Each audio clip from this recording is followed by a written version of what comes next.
Seasons of peace are totally different than seasons of war. Right now, we are in a season of war. Yes, we are at war. In a season of peace, we can get away with a lot. We can expect, even demand, extra comfort, extra luxuries, without much thought about the cost. There's no real lack. In times of peace, we don't really respect leaders, as the urgency of what they say is not really appreciated. We don't feel we are in a place of danger, so there's no need to respond to their urgent pleas. In times of peace, the church is in danger of becoming a place of entertainment, comfort, and perhaps even self-gratification.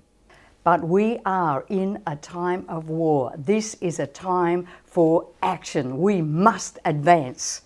In a time of war, you cannot act like it is peacetime. If we don't follow wartime strategies, we will get hurt. We need to break out of sleepiness. We need to break out of comfort zones. In times of war, we have to take on a whole different attitude. In the Bible, Joshua had to break the cycle of 40 years of walking in circles with no advancement. It was just an existence of survival.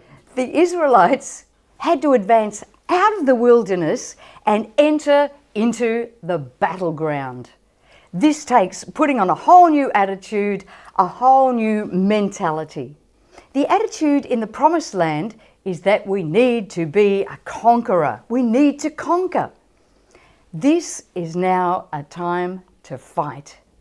This is now a time to advance.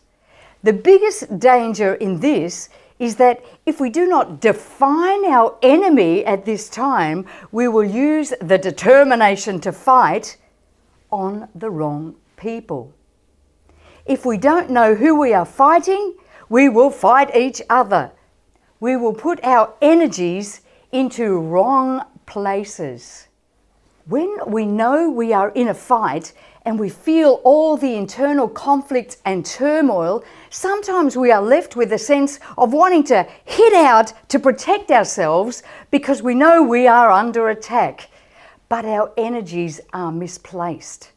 Or, on the other hand, we feel so overwhelmed that we just want to distract ourselves from the pain.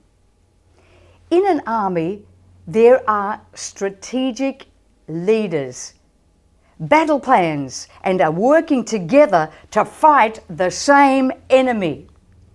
We need to handle this season of transition with a battle plan so that we don't go to war with each other. This is not a time to criticize. It is a time to encourage one another. We are facing a long war.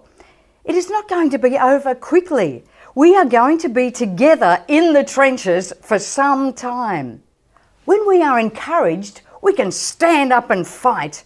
We need encouragement when facing great warfare. It's very hard to fight and keep fighting.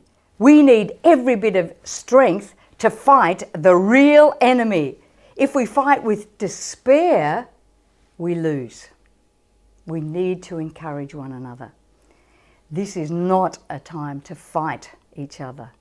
This is a time to fight together against the same enemy.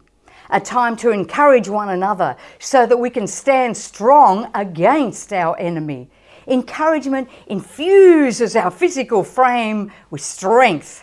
Your whole being is strengthened when you are encouraged. Yes, we all make mistakes, but this is a time to encourage people with their strengths.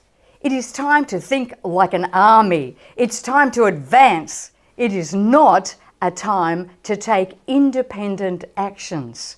In times of confusion, there can come a clash and it is hard to define the enemy.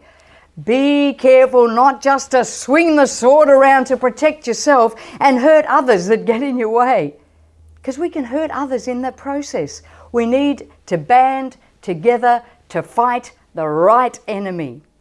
Define who the enemy is. It is not against flesh and blood that we fight, but principalities and powers. We need to unite together, Become cheerleaders of our team and fight the battle together so that we can take ground and advance. This is Rosanna Palmer.